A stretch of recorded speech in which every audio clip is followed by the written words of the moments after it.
Pemerintah melarang seluruh aktivitas Front Pembela Islam di tengah berbagai persoalan mulai dari kerumunan yang menjadikan pimpinan FPI tersangka sampai tewasnya 6 anggota Laskar FPI. Apakah keputusan ini merupakan langkah yang tepat? Kami sudah terhubung dengan Wakil Ketua Setara Institut Bonar Tigor Naipospos. Selamat sore Bang Coki. Selamat sore, Bu Reza. Ya Bang Coki, ini pemerintah juga sebelumnya tahun 2017 pernah membubarkan HTI karena ideologinya dianggap bertentangan dengan Pancasila. Apakah Anda melihat ada kecenderungan yang sama dengan pelarangan aktivitas FPI ini? Memang kalau dilihat dari aktivitas dan pandangan-pandangan FPI selama ini memang agak cenderung untuk kita katakan sebagai kelompok yang intoleran dan radikal, gitu ya. Apalagi kemudian dalam siaran-siarannya maupun pernyataan-pernyataan dari petinggi-petingginya cenderung mengarah kepada hate speech dan provokasi untuk mengadu domba masyarakat. Ya. Tetapi apakah kemudian itu bisa dikategorikan sebagai sebuah organisasi yang bertentangan dengan prinsip dasar negara kita, yaitu Pancasila, NKRI, Bhinneka Tunggal Ika, itu masih perlu diuji lagi. Dan lembaga yang paling kompeten untuk menguji ini tentu adalah peradilan. Jadi meskipun pemerintah telah mengeluarkan SKB 6 institusi ini, tapi sebaiknya FPI juga menggunakan hak untuk membela dirinya, dan hak membela dirinya telah melalui yang paling tepat adalah lembaga pengadilan. Setidaknya adalah melalui PT UN untuk menguji secara administrasi apakah SKB itu sesuai dengan peraturan-peraturan atau undang-undang keormasan misalnya. Oke, FPI bisa mengambil langkah hukum begitu lewat jalur pengadilan. Tapi kalau melihat proses yang mungkin akan diambil oleh FPI ini, apa yang kemudian bisa menghambat ataupun mendukung proses yang dilakukan FPI untuk tadi memberikan seperti perlawanan terhadap keputusan SKB 6 institusi ini?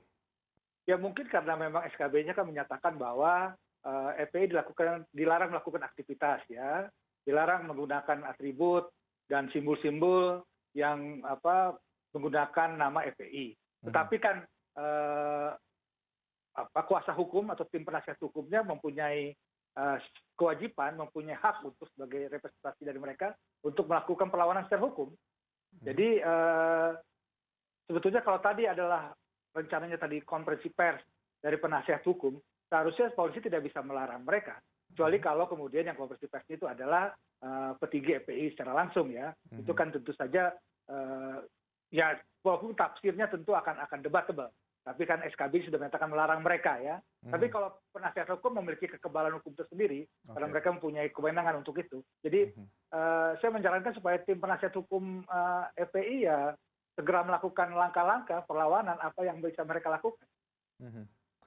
Bang Coki, ini sebelumnya juga sudah ada beberapa perkara begitu yang melibatkan FPI, mulai dari kerumunan, kemudian juga ada kasus yang masih diselidiki soal tewasnya 6 anggota Laskar FPI begitu, dan juga kemudian ada tuntutan untuk mencabut SP3 kasus yang menimpa Rizik Sihab begitu pada masa lalu. Ini melihat berbagai eskalasi yang terjadi saat ini, keputusan yang diambil pemerintah melalui SKB 6 institusi ini apakah sudah tepat melihat kontroversi yang terjadi dan juga banyaknya pengikut FPI yang ada saat ini? Kalau pertimbangan pemerintah adalah demi menjaga upaya recovery ekonomi, menjaga stabilitas keamanan, kemudian juga melindungi warga negara lain yang selama ini mendapat gangguan dan mendapatkan tindasan dari kelompok-kelompok semacam FPI, tindakan pemerintah kita bisa anggap sebagai tepat, gitu. Tetapi sekali lagi, tepat ini kan menurut pemerintah dan menurut versi sebagian orang yang merasa bahwa FPI selama ini telah melakukan perbuatan-perbuatan yang merugikan dan melakukan perbuatan melanggar hukum.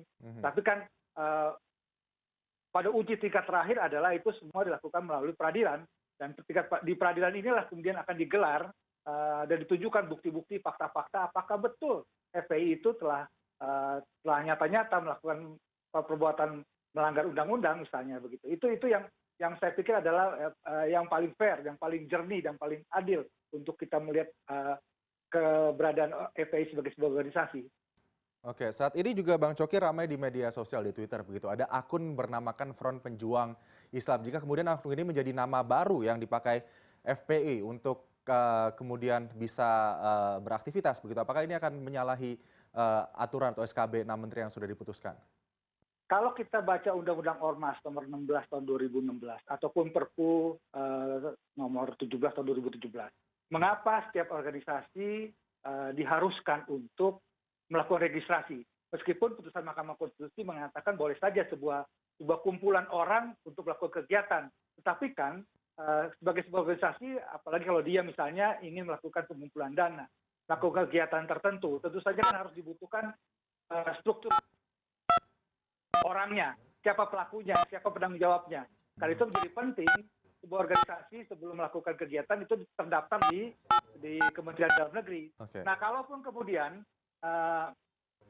teman-teman FPI ingin melakukan mengganti nama, silakan saja, itu hak-hak mereka. Tetapi ketika dia menggunakan nama itu kan tentu saja ada konsekuensi hukum yang harus mereka pahami dan mereka taati. Karena sebetulnya juga secara de jure FPI sudah tidak memiliki status hukum sejak tahun 2019. Apakah itu artinya segala kegiatan yang dilakukan FPI dengan anggotanya yang cukup besar, begitu ini merupakan kegiatan yang melanggar hukum?